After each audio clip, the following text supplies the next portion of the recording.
Hello, everybody. Welcome back to episode 152 of Arsenal Pass. For the past 2 weeks, I know I've done the lead-ins. One was a completely accident because it was an accident because I deleted that footage. I've solved the issue. Don't worry. I know about SSDs. I've got them. My file paths are not set up. Anyway, Hayden joins me this week. Hayden, how's your week in Flesh and Blood been / your week in just, I don't know, life at this point? Yeah, it's good to finally be on the intro of the pod, Bryn. So thank you for having me on to the my guest Hayden pre-show. I got my guest Hayden Dale here. For the Arsenal Pass pre-show. It's really nice to be on finally. You know, it's been a few weeks. Week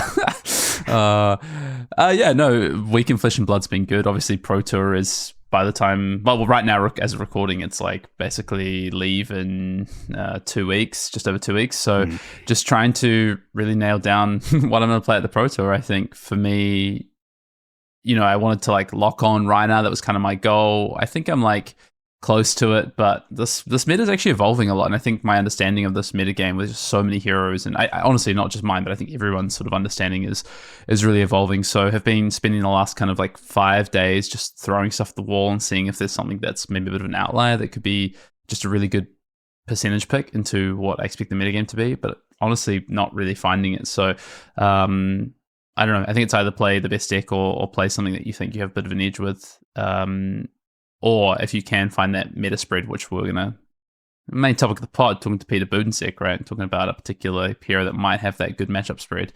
I don't know. And then otherwise just drafting. I know it got cut out of the pod because you hate me, but did head to a Road to Nationals 2 weeks ago, draft Road to Nationals, which managed to pick up the dub. And then last weekend played a classic constructed one, played with Reina, lost in top 8. So just played a couple of Road to Nationals, obviously locked up the invite, which is nice for Nationals, and now just testing.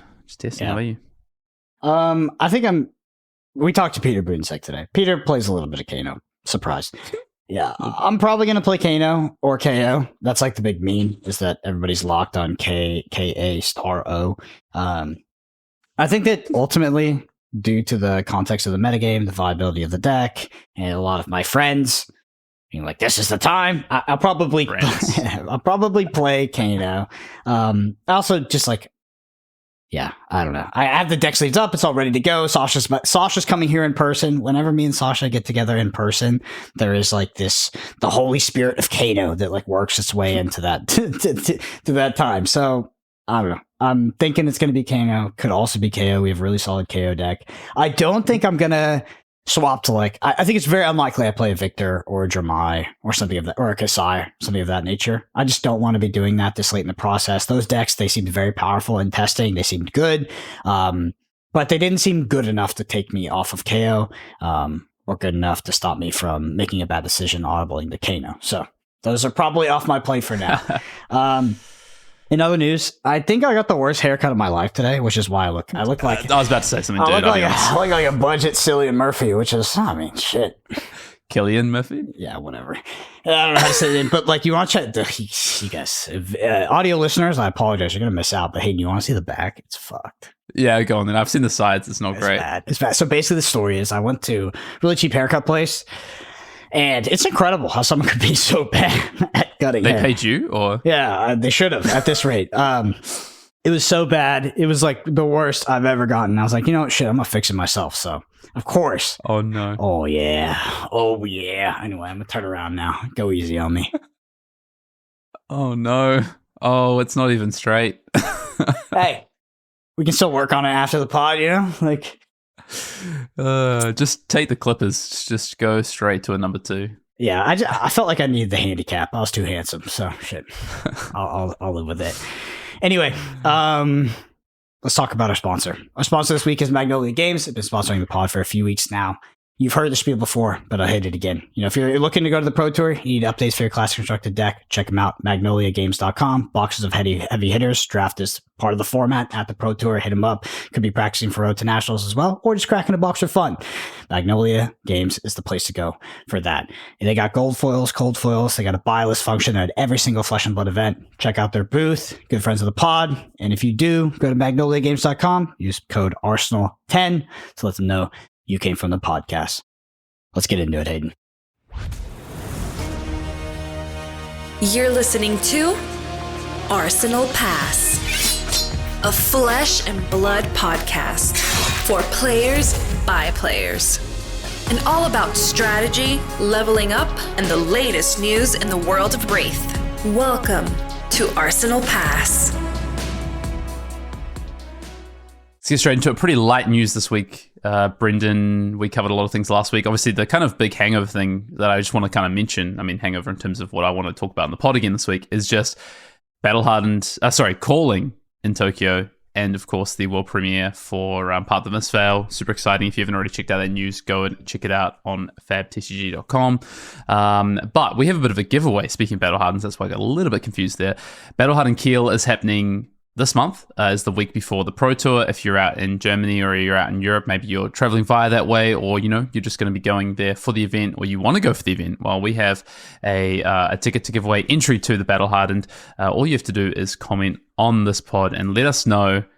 We talk a lot about in the main topic about which deck people might want to play or what they might want to lock into for this PT. If you were heading to the PT, or maybe you are heading to the PT, or you're heading to the calling or whatever, what deck would you play and why? That's what we want to know on the pod this week. And everyone who enters will put you in the entry for this Battle Hardened Kiel. Let's make it fun. I have an idea. All right, go on. So it's what deck would you play for the PT? Wrong answers only. Give us give us a shit idea, but explain it in like a legitimate way. Like tell us why you would play. Brainstorm Kano. Let's go. Tell us why you'd play Kano. Tell us why you'd play Bolton. Tell us why you'd whip out the Riptide. Give us the matchup spread. Tell us the math. Like break it down. Like just use statistics in the most devious way possible, or numbers in the most devious way possible to sell us the dream on bad decks to get entered for I almost lost to a Riptide at my Classic Constructor Rush Nationals on Saturday. Mm-hmm. I mean, it happens. It happens. That's the reasoning. Come on, Cookout. Let's get into it. YouTube comment section this week. Gonna kick it off with a nice spicy one for you, Brendan. We've got Yannick BKS. Why are you not inviting good players from Europe on the pod? Why not the world champion? It sometimes seems like you're echoing with the same players all the time.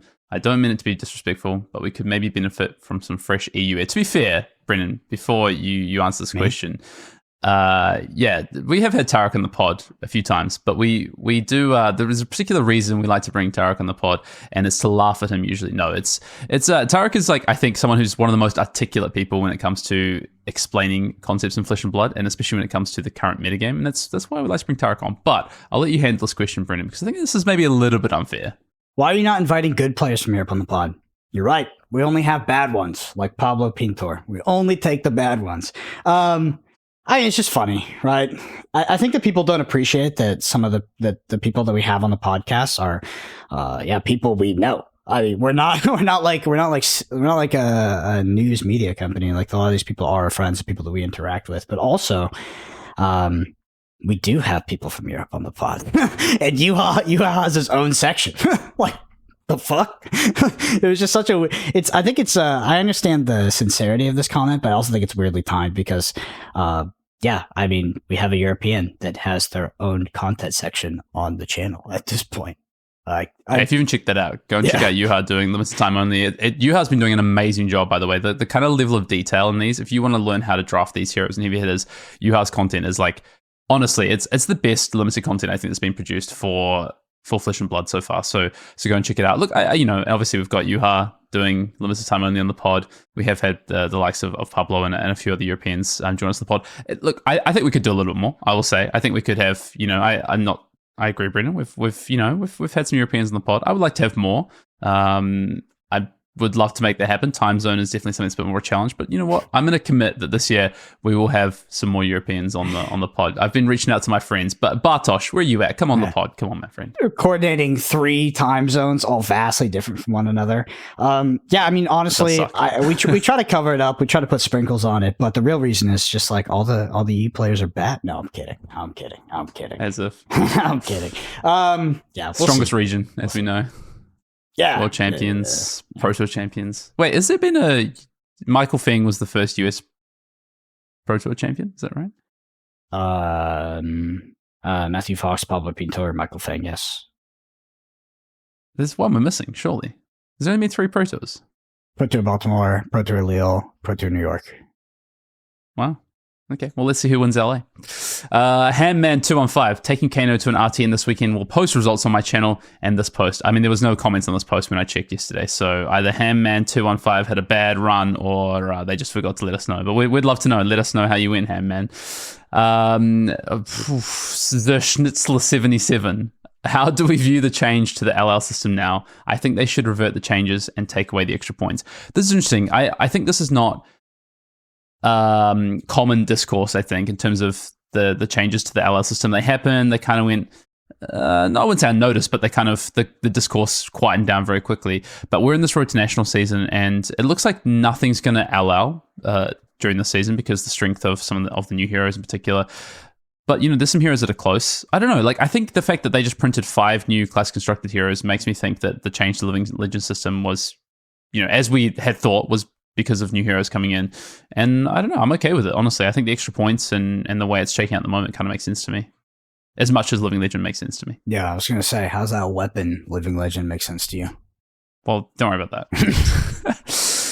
that. Oren Hammerquist 9852. With the upcoming Ninja set, what do you think about Dishonored Katsu? Granted, it's pretty telegraphed, but a Dishonored KO is a weak deck. Same with most heroes except Dash. What are the chances this becomes a valid choice? Honest answer, I don't know. But secondary answer is that Peter actually talks a lot about KO on this podcast. Talks about potentially innovating and yeah, that's what I meant. Yeah, so many K heroes. They said KO is like, yeah, but talks a lot about Katsu innovating the deck and where its potential future evolutions are. So stay tuned to hear that. Yeah, I think Dishonored Katsu, like if there's a format where every hero needs to utilize their hero ability, like that is scary. You can use things like Mask of the Pouncing Lynx to make sure you can go get a Dishonored. I mean, you can obviously play attack reactions. Like, I think if you really want to connect with a Dishonored against a lot of decks, it's not going to be that hard for you if you build your deck that way. So I don't know, it could be a real thing, right? Like, that is a powerful, like, turning off the hero ability for the rest of the game is a really powerful thing to do. Obviously, you just need to make sure that then the value of your deck outcompetes just the cards in your opponent's deck, which with the amount of Guardians and stuff like that around right now, maybe it's not as viable, but we'll see. Bruno Lana 9170. So many people have numbers 9, and they're not even like years. The Brute match is really different for Prism, but Guardian isn't. Should watch the match to see this. I picked out this comment actually because they meant difficult. Oh, difficult. Okay, people talk in like non-boomer language, and I don't understand. Brendan, I'm an old man. Right, the Brute matchup is really difficult for Prism, but Guardian isn't. Yeah, I mean, I've watched a lot of Prism in the past week actually, because there was a few people on the testing group playing Prism, trying to understand how it works, and that ALS loop combo. If you haven't seen that, you can basically infinitely loop an Arclight Sentinel to kind of lock your opponent out of the game. So you have an infinite combo with Prism. Actually is not that hard to pull off, to be honest. And I can see why Guardian wouldn't be that bad. Like, you can set up an aura plan differently. Brute being difficult, yeah, it did look like Brute was quite difficult for Prism. Prism is a lot more real than I thought it was. I'll be honest. I think that deck is like at least tier 3. Yeah. Maybe tier 2.5. Like that deck is actually pretty real. Yeah, I don't think that tier 3 is a very high alkaloid. Like, I think that people are putting it up like in like tier 1.5, like close to tier 1. No, but it's better than Riptide. It's better than... Yeah, for sure. I think it might be a better deck than like Bolton, for instance. Just let's stoke the fire some more. I think so too. I think the deck is actually pretty legit. We played it. Yeah, it's scary. My pushback was that I was like, okay, the Brute matchup seems terrible. Like, I also think it dies to itself. Yeah, people were telling me, they're like, oh yeah, you just don't know how to play it. Yeah, the Brute matchup isn't that bad. I'm like, okay. I believe it on the Guardian matchup. Just playing the more aura game plan. It kind of makes sense, but yeah, I just don't think the Brute matchup is good. And starting at 32 life and having the most represented deck in the metagame be you're a dog too. It's like, nah, not me this time. Not me this time. But in the future, when Kano gets banned after we all take it to Pro Tier wins, then maybe. Here's a question for you. Do you think Brute is going to be more represented than Guardian at the Pro Tour? I don't know. It's tough. Because our internal testing and our internal rhetoric seems to be not representative of like Twitter or even some of the Road to National data, especially the early Road to National data. So I haven't talked to a single testing group yet. I haven't talked to a single testing group or player that is in my circle and that I respect highly that doesn't think that KO is the deck to beat. Maybe there's decks that are close in that margin of competing for the best deck, but most people say KO is the litmus test, KO is the best deck, and KO is what we measure everything else against. I feel like that's not a hard conclusion to come to. I really don't. It seems like a lot of people came to that conclusion pretty early, and they've maintained it for weeks now. Maybe there's some flip-flopping. Maybe some people have found like, okay, Kasai, we want to play Kasai, or we want to play Jermai, but yeah, I'd be surprised if KO is not the most played deck, but then again, I think that Guardian would be a close second. So if they flip in terms of 1 and 2, it is what it is. Yeah, I think it's KO and Victor for me in terms of the 2 decks to beat if you're starting your testing or whatever it might be. Yeah, the Victor came full circle. Hey, no, I got memed so fucking hard for propping up Victor based off the value prop, and he's doing a lot better now. Like, he came out week 1 a little cold, and then he's just doing better and better and better. Mm-hmm, mm-hmm. Well, you can, shove on their faces.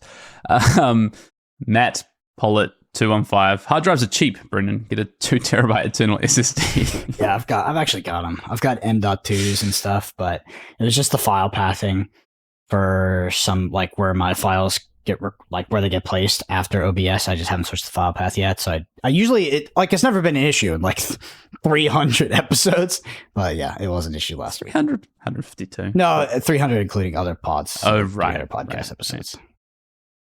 Then we got a couple of comments about Bolton, and I know you were engaging with some comments around kind of the value of Bolton. Is there anything else you want to say? I'm not going to read through all these Bolton comments, but is there anything else you want to say about Bolton? We can put our discourse on Bolton to bed for now, maybe, if you want to. Do you want to put a cap on it? All I asked was just explain the value prop, the matchup spread, and the math, and the quantitative math. I know that's a bingo word for everybody, but just give me the turn cycle math. Tell me why to play Bolton. What is the value proposition over other decks in the format?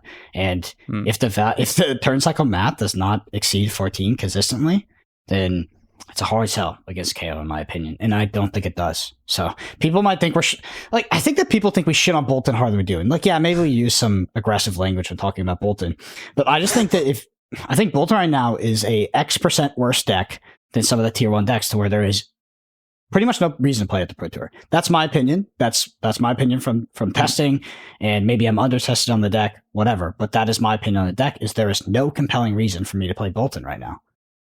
Yeah, and I think that's fine. I think the context to that is that there's probably 5 decks that are compelling to play at the Pro Tour.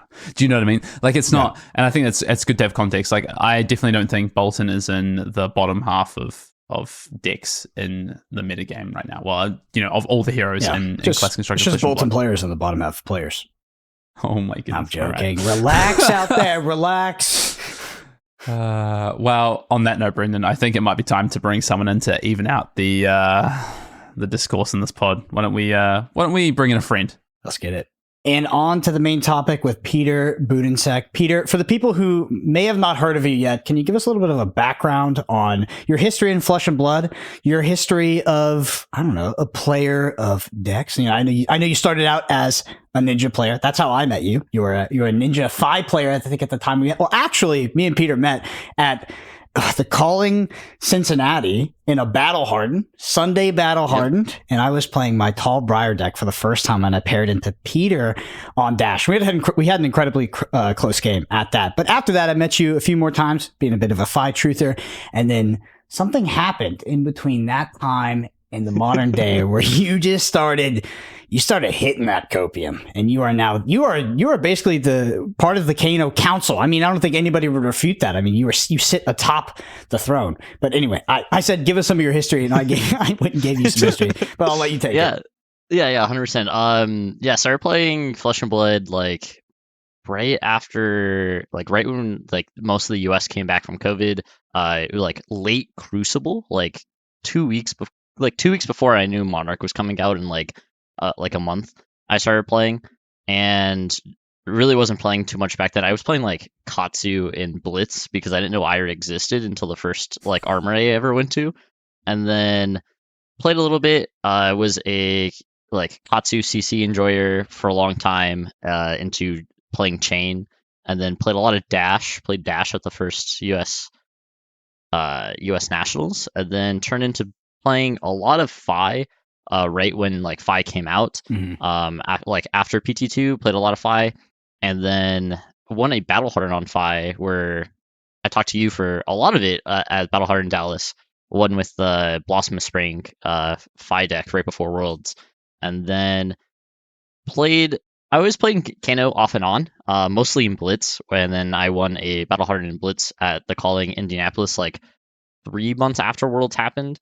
The first World Championship happened, and then just kind of didn't like. It was like right after all the bannings of like Icelander got hit, Oldham got hit a little bit, and Fi got hit a little bit more with like the Blittle ban, and like couldn't really find a deck that I really enjoyed too much. And then I was like, why don't I just play Kano and CC? And then became a traditional now Kano Coper, and played, Kano almost not exclusively for the last like almost year, but a lot of definitely played a lot of Kano in the last year, and kind of known for it at this point. So yeah. Yeah. What's the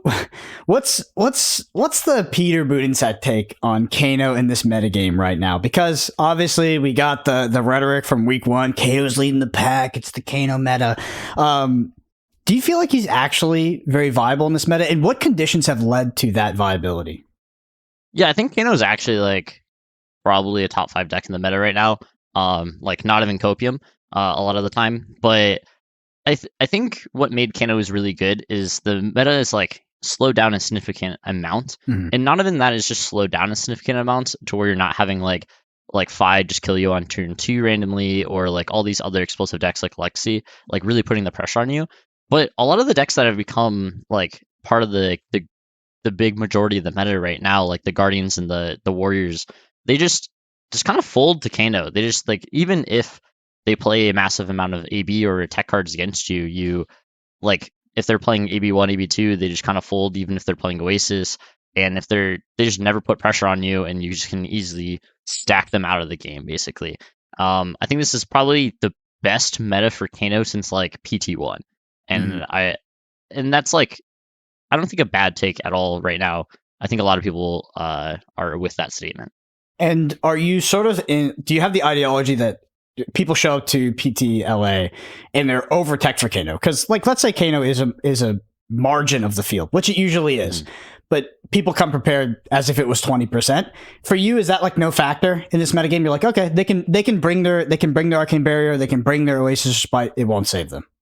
Those people won't make day 2, so I'm not really scared of it. I think it's just like, if you're dedicating like 6 to 9 slots like specifically for Kano, which is like maybe 5% of the meta, like I doubt there's more than 15, maybe 20 Kano players in the entire like PT, right? So if you're teching 9 cards for one matchup, you're gonna lose so much equity in every other matchup that I don't think you're gonna make it like close to where you want to be to actually face the good Kano players in day 2. What other decks were you considering throughout the process, or even considering right now as you lead up to the PT, that are not Kano? Definitely been thinking about multiple of the brutes, actually. Like, I think KO is like super interesting. I think it's probably the de facto best deck in this format. Just like consistently of how it is, like RTN wins popularity, like everything around that. It's just like such a consistent deck. Like, this is what I wanted Brute to be for so long, or it's just like you're consistently attacking with these big power multiple times a turn. You're not like just a Bulrush Bellow deck. You actually have a lot of different cards to enact different game plans. I think KO is really good. Levia has been super interesting. I just watched Mansant like go undefeated in his RTN with like all like streaming the entire thing, and I was like, damn, Levia kind of real after watching that a little bit. And then I think Reinar is the sneaky one. I know Hayden likes Reinar as well, but yeah, I think Reiner's like super sneaky right now and actually could be a sleeper.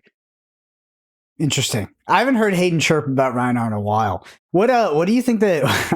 I haven't heard from you in a while, Brennan. So what do you going? What do you think? What do you think Reinar offers that the other brutes don't? You could like 3-shot people basically. You could make it so you intimidate people enough to where they want to block. Like, a lot of the decks right now want to block like pretty heavily, want to play a 2-2 game, maybe get value out of their weapons, and Reinar can just basically just like alpha rampage you for like 18 on a random turn, and then like just kind of pressure you that way. Also, just like the consistency of Blood Rush Bellow, like intimidating a card coming in for 5/5, and then like maybe swing big for 10. Like you're going to take upwards of 10 damage like every time I do that, and then just like normal Reinhardt things. But everybody wants to block right now, so if you're the one character that is kind of eluding through that, I think it's really good. For sure. Very, very interesting. I thought that I had let the Kano ship sail in testing. I was like, okay, I don't want to play it into an overtech meta, but you, Hayden, like multiple people are trying to get me to go back to my old ways. And I mean, I'm sold. I've got the deck. I've got a beautiful Kano deck. I love it. It's all ready to go. Very little upgrades. And it's a deck I'm very fond of. Like, I don't even think it's about going back to the old ways, right? Like your old ways specifically. I think Kano is, you're saying top 5 deck, Peter, and I don't disagree. I also think if you look at potential meta spread, I mean, I think there's some shifts in what's happening through the Road to National season. I think people are learning more about decks, and it looks like, honestly, like Kano might just statistically be in a really good spot in terms of its matchup spread when we get to the PT. And I think I want to go back to a question you said there, or something you said in response to Brand's question about sort of hate. You were like, is there going to be more than 20 Kanos? I think there might be more than 20 Kanos at this PT. Like, I think really? I think so. I think people who haven't traditionally landed on Kano are going to play Kano because I think it's actually a good choice in this meta. And I think this is something that I've only probably come to in the last few days. But the more I look at it, the more I think people can land on this deck as a solid choice, as opposed to being like, well, it's the deck I know, I'm going to play it. I think, let's say, okay, I think it's hard to know what the top deck's going to be right now. But if you think Guardian's going to be anywhere from 15 to 25% of the meta, you think Warrior's going to be somewhere from 10 to 15%. Even Brutes, like Brutes are not a bad matchup for Kano in particular. I think KO is a pretty reasonable matchup for Kano, like close to 50-50, if not Kano favored.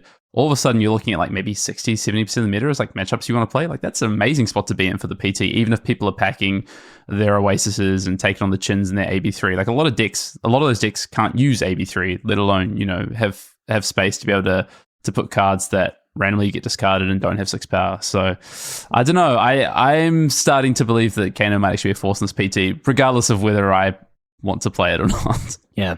I said that there wasn't many upgrades to the deck. Are there any changes to the list? Because you did a deck tech with us prior to US Nationals. Have there been any major changes to the list outside of the new blue 0 cost and potentially something like a Threadbare Tunic? No, besides the 7th blue zap that we got, there's not really like it's not, oh yeah. Power creep, baby. Dude, we're definitely power creeping. I make a ponder now. Oh man. Definitely Kano can use that, right? I can respond on my end step. No.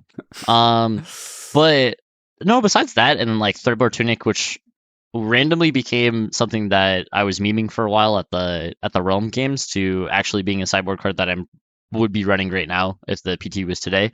So it's like pretty I don't think there's really much tech besides that. It's like what cards you want to play for Dromai. If you want to tech for the mirror right now, that's like something that I've been actually thinking about is if I'm going to play against another Kano player, like how do you actually play the mirror correctly? And what does that mirror actually look like? Because that's like the one thing that I have not seen anybody talk about is like actually how the Kano mirror goes. And I don't think anybody has a concrete answer of how the mirror actually goes, besides like random clips online where like people are just playing Kano mirrors and like one person just does not know what to do and the other person has like a slight idea. So I think whoever figures that out, and if we actually get to a point to where Kano mirrors are a thing, that's going to be probably the edge on that part. I can give you our anecdotal experience. You don't like them? I hate them too. I love Kano mirrors. I actually think it's really good. I can give you our anecdotal experience from Pro Tour number 1 and top 8 because we were able to see Alexander Vorstack and prepare for it the night before. Our original thought was like, oh, you should probably take out something like Aether Wildfire. Like that was just the initial theory. Like from pure theory crafting standpoint, we're like, okay, we take out Aether Wildfire, we add things like Star Forge for reach, etc. But all we found out was that Aether Wildfire was probably the most important card, and it felt like whoever sort of like moved first lost in that fight. It also, the reason why I hate Kano mirrors is it feels like it can be a bit high variance in terms of. There is a card called Waning Moon though, Brendan, that wasn't around back then, and I think that changes the potential of the Kano mirror. I'm not sure it's actually clear. Talk to me about how it changes it. Well, I mean, if you play Waning Moon as opposed to Crucible, which I'm not. I mean, I haven't played enough Kano mirrors recently, but I remember a time where it was like that's not necessarily correct to 100% do that, especially if you think your opponent's going to play the Waning Moon plan. But the Waning Moon plan makes it a lot more grindy. It makes it a lot more, I think, a lot similar to what the Icelander mirror was, which is particularly why I don't like it. I hated that mirror so much.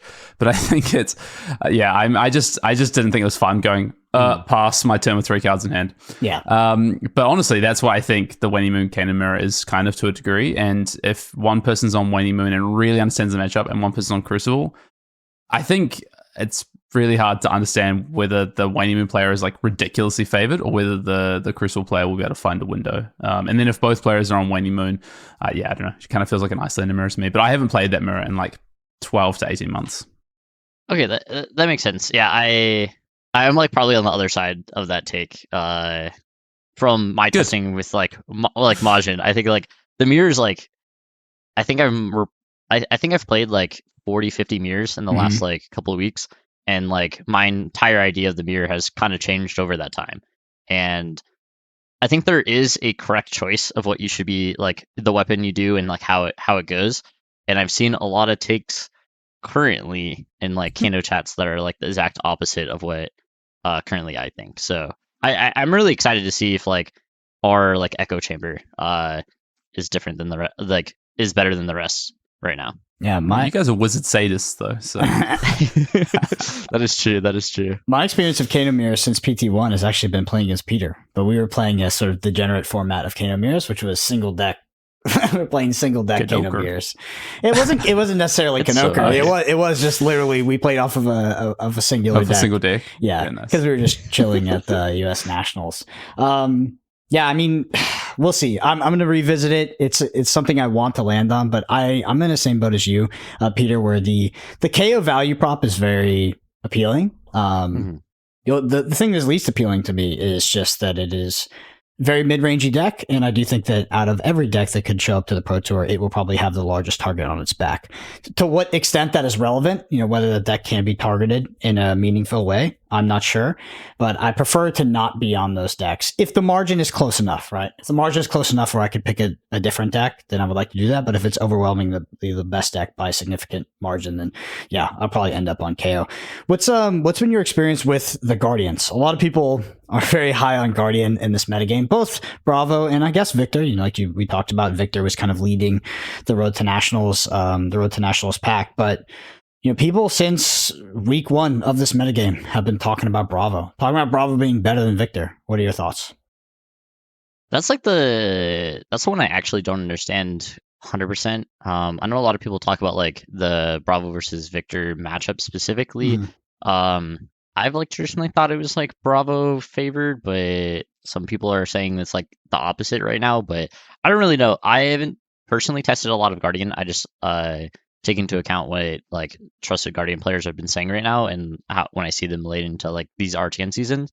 And I think they're really good right now. I think a lot of people are like overestimating like their downfall at some points, but I think like as you can see, like Victor is like one of the top 3 like most winning in the first 2 weeks of the RTN season, right? Like winning like 5 one week and then like 2 another week is like one thing versus I think it won like 7 one week and then like is it 10 or is it like 5 another week or something like that? And I think the stats on there, and then Bravo also has incredible stats like just as a normal mid-range deck. I think both of them are really good right now, and I think I think we're going to see a decent amount of both of them, like around like 10-15%, almost for both of them at the PT if it keeps angling this way. Mm-hmm. I'll field this question to both of you. Where do you think Jeremiah lands in this metagame right now? You go first, Peter. I think Jeremiah's a top 5 deck. Mm-hmm. I have it in top 5 right now. I think if I have trust in one Copium players, it's definitely the Jeremiah Copium, because like no matter what format comes out of it, they'll try to figure that out until they die. And most people are like, I think that the KO matchup is pretty bad for Jeremiah, but I think somebody will figure that matchup out of how to actually play it from a Jeremiah perspective. And yeah, I think it's a good deck right now, but I don't know how many people are going to be completely on it by the PT. Oh, this is a great question. I think So my view is that KO is a good matchup for Dromai. Oh, And I'm definitely not a Dromai, what do you call him? Cope, Stan, whatever. Copium.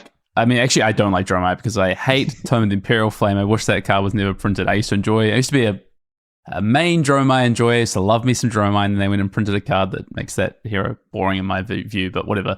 I think KO is a pretty solid matchup for Dromai. I think KO really struggles with dealing with onboard threats because you have one arm. You literally are playing with one arm tied behind your back as KO, and I think it's quite hard to consistently deal with those while being able to output enough damage to take over the game and win in the early game, which is what I think Brutes need to do into Dromai. But that being said, right, like that might just be my experience of playing a ton of Dromai into Brutes, and maybe that's a little bit lopsided. Maybe I need to play more of the other side.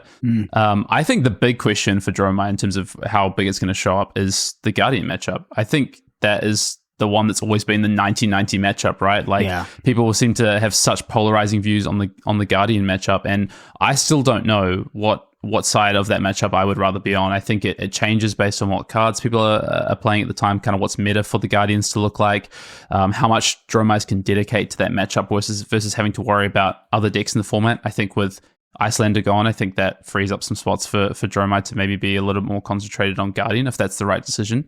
And if Guardian's going to be, close to 20-25% of the meta, which I think it easily could be, if you're a Dromai player, you have to feel like you've got a good Guardian matchup, I think, to want to play Dromai at this event. And I think that's what it's going to come down to. I think there could be 5 to maybe even as much as 10% of people who are sat there thinking Dromai is a good pick, and then they're literally hanging on. Their decision hinges solely on, is my Guardian matchup good or not? Yes, I play the deck. No, I play another deck. And I think that's where we could end up. I do think Dromai is a definitely top 5, maybe even top 3 deck in the format, and could be the best choice for this event, but that's predicated on feeling like you have a good Guardian matchup and a good KO matchup. So yeah, it only got worse, right, with the additional blue 6s. So I think that Hayden's correct that you have to be confident into that Guardian matchup, but I can't imagine that the Guardian matchup got any better with the addition of Victor and the addition of the new blue 6 cards. Guardian is very polarizing. Peter, I think you're actually a great person to talk to this about the Dromai versus Guardian matchup, because in Barcelona, I don't know if I've mentioned you by name in the past, but I've definitely talked about the story where Sasha and I were grinding a lot of Bravo into Dromai before Peter arrived in Spain. And we had pretty much deduced that Dromai was what seemed to be 100-0 into Fatigue if it came prepared. There could be some extreme outlier of variance where maybe the Bravo's first cycle cards came in a really bad way, or sorry, the Dromai's cards came in a really bad way, and Bravo could somehow fatigue them out. But it seemed like 100-0, and then our hero came in the form of Peter, and he fatigued our Dromai deck. He absolutely fatigued our Dromai deck. It was a very close match, and I don't know if it would have repeated itself, but you definitely had a level of mastery over fatigue. That matchup, being on the Bravo side and being able to fatigue the Dromai, was really impressive. Yeah, it was pretty interesting because going into I credit from going into PT3, I was playing Oldhim for I think I put an insane amount of hours into Oldhim going into PT3 because that's what my team thought it was going to be the best deck in that format, which turned out Oldhim was not the best deck in that format, but it still won the Pro Tour, so it was perfectly fine. But I played a lot of Fatigue. I was playing dedicated Fatigue at that tournament, and through playing Dromai and countless hours of playing versus straight Fatigue versus Fatigue, Fatigue Dromai versus Fatigue Oldhim, that's the only way I know how to play the matchup. I think Guardians, I don't know how people aggro Dromai and not just lose the game randomly in 1 to 2 turns versus trying to Fatigue gives you a lot higher of a chance. Oh, do you still believe that in the current iterations of the deck leading into PTLA? Do you think that the Guardians implementing a Fatigue game plan versus Dromai is a higher win percentage over going aggressive?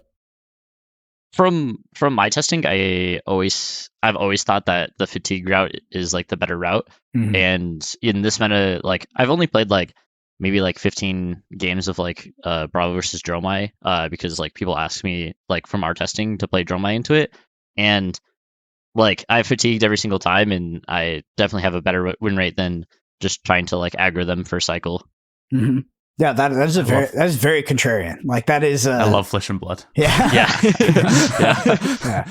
yeah. Direct opposite of my experience. Yeah. Same with me. I would have said direct opposite of my experience if Peter had not showed up to the testing house of Barcelona and fatigued Sasha on Dromai that one day. It looked like a match that it would have been tough for you to repeat and consistently fatigue, but nevertheless, like I would have confidently said that it was borderline 100-0, and you changed my mind on that. So if I'm going to trust anybody, it's you. But there is a true dichotomy. People can timestamp that one when it comes to the Dromai Bravo matchup. That's fascinating. Hayden, you're on the Dromai side. I know you think that fatigue is a very favorable strategy for you as Dromai. Just talk to me about why that is, why you would prefer to play against a Guardian player fatiguing you rather than one that's trying to aggro you down. Because the first cycle aggro down is relatively high variance, right? Honestly, I'm not sure I want to play against any Guardian. Is kind of the problem I think I have with Dromai right now, I think.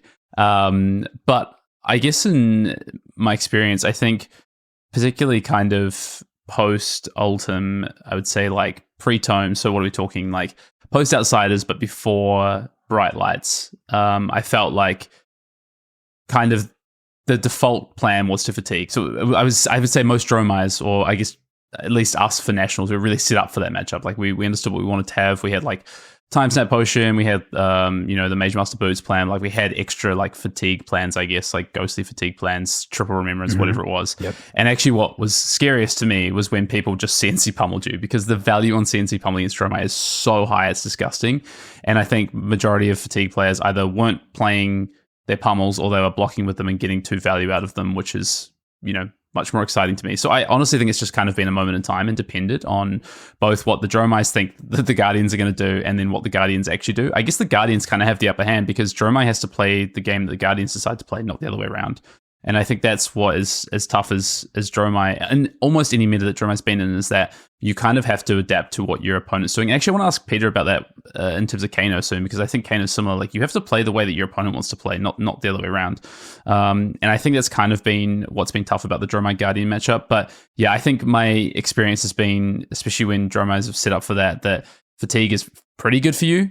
And then on the flip side of it, although I don't know now with the extra 6, and then on the flip side of it, in terms of that aggressive plan, like, 1 CNC pummel or like 2 back-to-back turns of like good Rouse pressure when you don't have like a dragon up that they have to clear is like really hard to deal with, I think, especially if you can't develop Ash early, like if you don't see a tome or whatever. So I think, yeah, there's Guardian variance in terms of how they draw their first cycle if they try and be proactive and pressure you.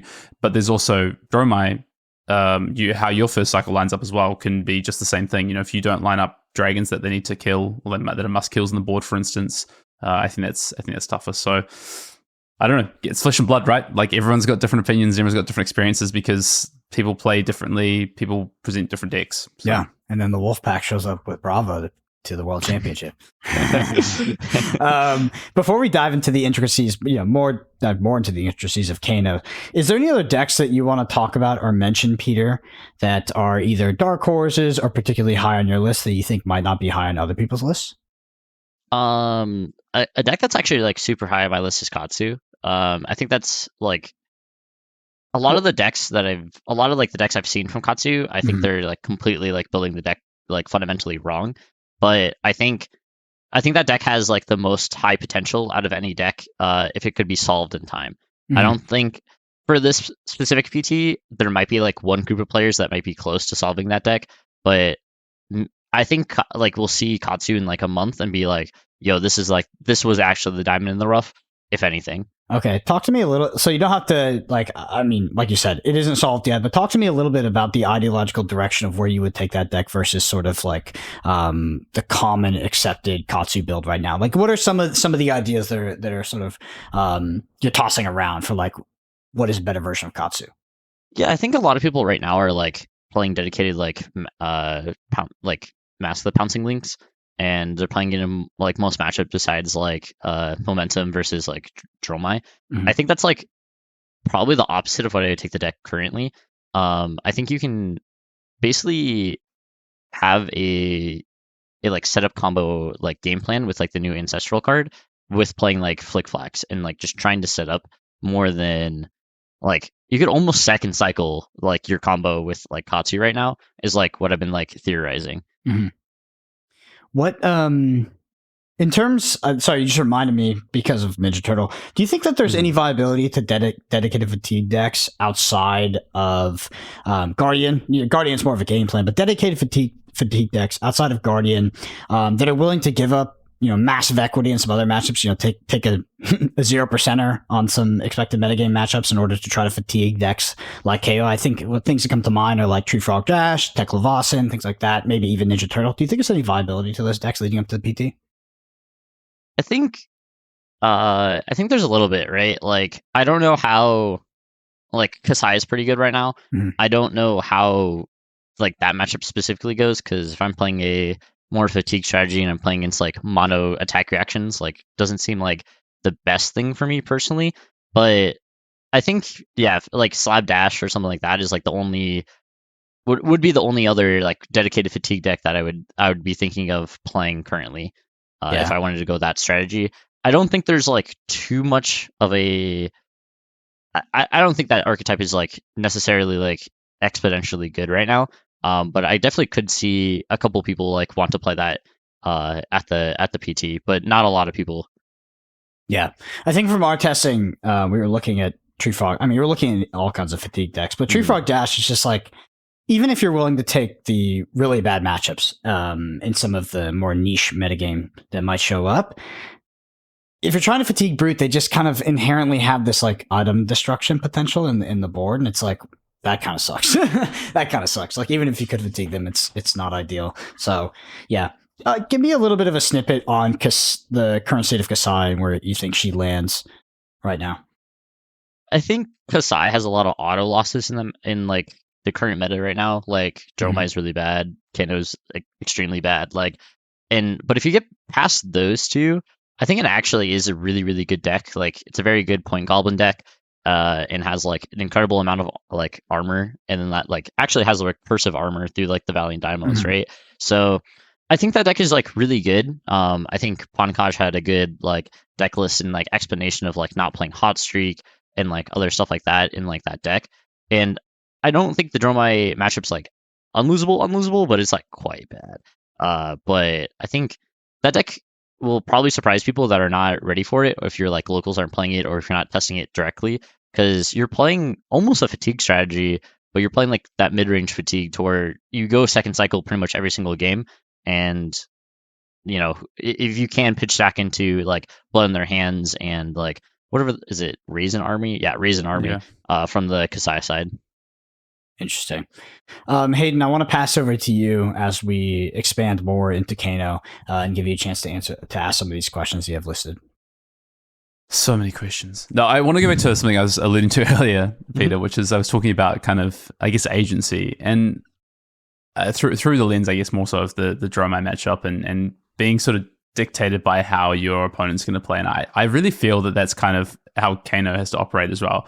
I'd love to hear your thoughts, but, I think, do you feel like, because to me it feels like Kano's kind of straightforward in terms of the way it has to play the game. I'm not saying it's a straightforward hero to play, I'm not saying that it's easy to play, but in terms of your opponent sits down, they decide that they're going to either pressure you with, AB3 and they're going to attack you, or they're going to try and set up turns and prevent damage, or they're going to be really protective about their blues so that you can't combo them or whatever. Like, they're going to kind of dictate the flow of the game. Do you think that's mostly true? Or do you think Kano kind of has the ability to dictate games?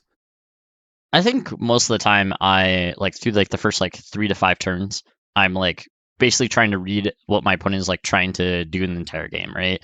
I think some matchups specifically you can go into and be like I'm doing this specific thing every single time, no matter what. But a lot of the time, like right now, because it's like so open, like so many people have so many ideas that you play so many Bravo players, which is like a good matchup, but like you're probably in of 10 players, you're probably playing 4 different strategies into Kano, and like it just really depends. Yeah, I'm really trying to feel people out usually for the first couple of turns until like I know what they're trying to do, and then try to punish them through that. I'm just going to list a couple of questions, Brendan, if you don't mind. I've got a few more that I want to run past Peter. Are hate cards actually that impactful versus Kano? AB3.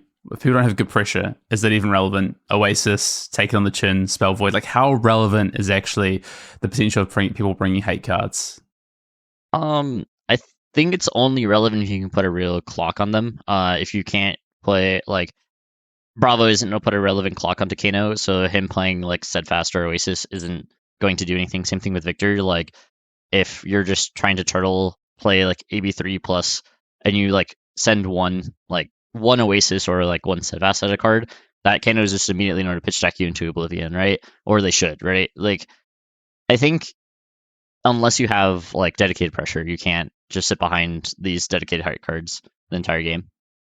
Yeah, do you think part of that pressure, like I look at something like Dash, right? And Dash is traditionally a pretty tough matchup for Kano because they have pressure, plus they have excess resources, and they can also put pressure on you at the start of a turn without expending a lot of resources. Whereas like Bravo, Bravo can put pressure on, but it has to put all its resources up front generally to be able to do it. Yeah, Bravo's like pretty face up, right? Like you know what they're going to do basically their entire turn cycle, like the first card they play, which is like the difference. The Dash is just like always going to be probably your worst matchup, like one of your worst matchups in the game, because like even when they just start like tackle pounder and they're just like, all right, Battlefield 8, I have one floating 3 cards in hand. You're just like, well, that's like basically a third of my life, So you're just that one's just like the resource economy of like that deck and like the amount of pressure it can have, and they get to play AB3 and have a significant amount of blues to actually like pitch to AB3 almost every single turn is just you're never getting back from it. Yeah. Waning Moon. I want to ask you about Waning Moon. Is there a world where it's correct to play Waning Moon into more matchups than just the Wizard matchup? Currently there's 3 matchups I play Waning Moon in, so yes. I think it is very specific, but I don't think Waning Moon is like going to be one of those decks where you're always going to play. If nobody played AB, I think Waning Moon is actually correct over Crucible in like those type of metagames. But right now, like I think half the metagame is going to be playing like a significant amount of like AB or trying to play that amount of AB to like have a chance of beating Kano. So no, I'm a Crucible gamer unless very specific circumstances happen. Were you a Waning Moon gamer in Blitz? Because that's what converted me to just how powerful that weapon is. Okay, I was the opposite. I hated Waning Moon and Blitz. People kept trying to have that argument with me, and I'm like, you're just losing. You lose. I think you gain 3 damage on like one turn in Blitz, but you lost like 5 to 6 points of value throughout the game. And I'm like, it's only one turn anyway. Oh, okay. Okay. But fair. yeah. I think like, yeah, I don't know. That argument never made sense to me, because if I just live 3 turns, I have the exact value. So the only time we don't have the same amount of value is if it's less than 3 turns, right? Mm-hmm. So, yeah. Yep. Last one from me. Brainstorm combo. Is it playable, and can it ever be good? Do I think it's playable? No, not at all, right? I think I have thought about playing Brainstorm in like an actual traditional like Kato list, and then just like pitch stacking like 6 tomes, but I keep getting talked out of it. But no, I don't. I think you just die. Like even playing against like Guardians that like usually don't have enough pressure to like for normal Kano. Like I don't know, your deck's like 20 items, right? Like just 20 non-blocks. So they send an 8, and like a lot of the time you're just like taking 5, and you're just like. And you also don't do anything, right? You just like play an item pass. So you're not pressuring anybody, and so they just have like 4 or 5 card hands. But I think that deck is actually sweet, and I wish they would explore that more often or not than not in the future. I want more combos in Flesh and Blood. I do. I mean, they neutered the game of all the other combos, I feel like, at this point. I guess Lumina still exists, but I thought the Viscerai combo is very elegant. It might have been a little bit powerful. Nitromechanoid. Yeah. Viscerai combo's still there, dude. There's still a Viscerai combo. I don't know if you're aware. It's called Looming Doom. It's not the same at all. Not the same. Yeah, no, I was a very big enjoyer of Viscerai combo before like Skeleton got banned, and I actually like. I think people complain about combo decks a little bit too much, to where like you need to have that playstyle in games, right? Like some people will only play a game if there's that kind of approach to the game, to where you can play that kind of like control playstyle. Like you get better the longer the game goes. But if you just, that is the most I've ever had people like hate on like an archetype and like basically any game that I play. Like it happens in Magic all the time as well. Like any time that a combo deck is good, everybody just complains about it. Like there's not like dedicated cards that they always printed to make this deck like bad. So yeah. Yeah. Viscerai combo. I remember back in the early days when we were trying to solve that deck in Blitz and even CC to an extent. I just remember going through some of the lines where we would actually put hands face up on the table and figure out kills on turns where it wasn't immediately clear. And it would take sometimes 10 to 15 minutes for multiple high level players like Pro Tour champions, Pro Tour top 8ers to figure that line out. And it was just like, it was such an elegant, interesting deck. Unfortunately, the volume now was just a little bit too high. Where it just smoked everyone. It just smoked everyone. You could not take the sort of hard to see line. You would still kind of beat people. Yeah, this is broken. Yeah, it was pretty good, but I do miss it. I'm very fond of it. So in terms of Kano, are there any innovations to the deck, even from a theory standpoint, or is it just the same old thing? And I mean this in sort of every aspect, not only the cards you're including, of course, Aether Wildfire, but also in terms of ratios. Like, are you siding into different blue ratios into different matchups where you might be more of a dog? How is your deck kind of changing when you're expecting your opponent to potentially be on Oasis or Spite, or is it simply a game plan change? Like, has there been any innovations to the Kano deck at this point? I think there's a little bit of innovation, right? Mhm. Like, I think like because of how like formats change, like also every deck in that format should change, like trying to change accordingly, right? Especially like I talked to Julian a lot. He won a battle hardened in I think it was Orlando on Kano, and it was the EXO run, and he is like obsessed with pitch decking. Like basically everybody. Like I asked him like how like what matchups he pitch decks, and it's like more than half the metagame currently. And I was like, that's actually wild because like all these characters I just try to blow up for a cycle. So I think there's a lot of ideology differences between like a lot of the different players right now. I definitely approach a lot of the matchups currently differently than I did at the start of this meta, right? Like I played KO against KO very differently than my first like 20 games versus it. And I think sometimes you have to like evolve your own strategy and try to play the worst cards that to actually find like the better cards in matchups, right? Like that was the Threadboard Tunic thing. Like it was a meme, and then now it's like it's actually better than Spellfire Cloak. So in like specific scenarios, and I think finding those like 1%ers or like 2%ers is gonna like make the Kano deck or break the Kano deck. Mm-hmm. Yeah. Can you explain that one actually? Why is Threadbare Tunic better than Spellfire Cloak now? Why are people opting for that? Yeah, so Spellfire Cloak says you can only activate it on your opponent's turn, versus Threadbare Tunic, you have to have 0 cards in your hand to activate it, but you can activate it on both turns. So a lot of the time now, if you're playing Threadbare Tunic, which you would most of the time play versus like Dromai and Fi, a lot of the time what people have found is you'll have almost a kill on your own turn. Like you could do some like fancy like red Aether Flare, or like you Kano twice off the top, hit double 2 cost, and then want to play Blazing from Arsenal, and you'd just be like 1 resource short off of just like without an E-Pot or anything like that. Threadbare Tunic allows you to, have that extra resource to, to have that extra node or something like that to just like have the lethal on your turn, or do like 20 some damage on a turn where you would only do like 13, you would do like almost 26 damage instead, which is quite insane. I think it's just the flexibility of being able to play on both turns, which is the difference between Threadboard versus Spellfire Cloak. Makes sense. All right. Well, I mean, for me, that concludes pretty much everything I need to know about Kano. I'm really I really do want to play the deck. And it comes down to ultimately, I think when Sasha comes to Texas, like we just have to figure out how large the gap is between KO and Kano. The title of this episode, by the way, is going to be Locked on KA*O for PT, because let's be real. But that's where I'm at. It's between those two decks, and I don't want to play KO. Hayden said going back to my old ways earlier. Like honestly, I haven't played Kano in any. You said that, not me. I know. I didn't say that. You said that. You alluded that I played it in bad matches. I've only played it in one, maybe debatably, which is U.S. Nationals. Other than that, I haven't forced. Wait, you're talking about the U.S. Nationals that we both played Kano at? Yeah, I don't think it was. Wait, bad. that matchup was so good. Before I think the Icelander was rough, even with the tech actions. Wait, how'd you guys go?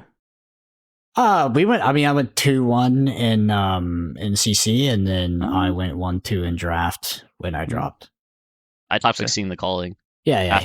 I went 2-2, and then top 16 the calling the next day, losing like a very I was one damage off of killing Lexi to top 8. I thought you could have won that match too when I was looking behind, but my memory is like infinitely worse than yours. Like I watched that entire match, but Peter has most people don't know this, but I think that there's a lot of people like I picked stack, and they like to, they talk a big game, and Peter actually has like a photographic memory, which is kind of annoying. Yeah, I think I could have won that match too. I think I threw. I think there was 2 moments where I lost to damage, which both of them would have won, but no, that matchup was super close. Like, I definitely wanted. That was like probably one of the games that I think I played like 95% optimally. And if I was just like 1% better on that day, like you just saw like a Kano top 8 calling that, like, I think there was like 4 Kanos at that event as well, and you just saw like a Kano top 8, and I would just be like, here we are. Like, Kano's actually good. So I think that we added attack actions in our Kano deck, TLDR. Yes. I think that it increased our equity in the Icelander matchup significantly, but I do think that it suffered from traditional Wounded Bull variance, which is first cycle, your Wounded Bulls clump and your opponents don't, and whoever's don't, they have significant tempo over the opponent, and it makes it really hard to come back. I played against an Icelander in day 2 that called like that US national calling. And I think it was like the 3rd to last round of day 2. And I think I won at like 31. Yeah. I think I played like Yellow Tone from Arsenal, and then played like Wounded Bull, hit it right off the top, like half the turns in a row, and my opponent literally conceded because I had like lethal. Like, I just like showed my hand, and I was like, "Do you want which way do you want to die?" on like turn 4 of the game. And yeah, it was like I don't know. I felt like that matchup was like really lopsided once you played 50 games of like Wounded Bull Kano versus like Wounded Bull Icelander. Yeah, I felt like I drew, like, I only played one. I beat one Icelander in round 1, and then the Icelander I played in round 3. I felt like maybe I'm giving too much credence to this, but I felt like I drew what I would consider to be the hand of death, which is 4 red attack actions. It was not great. It was not great because I also had a frostbite, so I couldn't play a single one, by the way. So it's like I was like, pass. Shit. And then I got owned. Oh, no. And then I got owned. Anyway, Peter, I want to give you a chance to shout out where people can find you, what you're up to, any content you're doing, etc. Yeah, follow me on Twitter and on YouTube. I do a lot of basically like top 8 breakdowns on my YouTube channel. I sometimes don't like the commentary on like a lot of the top 8s. Like, they don't go into incredible detail of like how the matchups work, and I kind of break it down a little bit deeper on my channel of like multiple top 8s, usually like callings and battle hardens and the AGE events that happen in California. I just do my own commentary over them on my channel. So if you want more in-depth breakdowns of top 8s, go to Mask Momentum on YouTube. And if you want to hear me shitpost and Copium Kano on Twitter, go to Mask Momentum on Twitter as well. Awesome. We appreciate you coming on the podcast. I really think that it's interesting because I met you very early in your Flesh and Blood life cycle. I do think that you've grown into being one of the brightest minds in the game, and probably one of the most technical players at that, which might be attributed to that little gift you have with remembering things. But I'm really impressed on how you've grown as a player, because not only did you whoop my ass in CC when we were in Barcelona, or you whooped Sasha, so it was via proxy. In draft, you were a menace. Both you and Majin were freaking menaces in Bright Light Draft. It was I loved I love draft. I think draft is super high level, and can't wait to do more drafts, like especially in I get like 9 a.m. on Dallas on that weekend, so can't wait to hit some drafts up with the boys. I'll talk to you about that after this. Actually, I have a pitch for Dallas. Anyway, thank you. We'll close it out from here. If you're enjoying the podcast, the number one thing you can do is leave us a review on Apple Podcasts or Spotify. It helps so much, and we read every single review. If you want to help us keep the lights on, you want to help us put food on the table, go to youtube.com/ArsenalPass and hit that subscribe button. We need it. And then finally, Twitter's at BrendanAPG, fan_Dale, and at Mask Momentum. Thank you all so much to the Arsenal Pass patrons. You help us do what we do. We'll see you next week.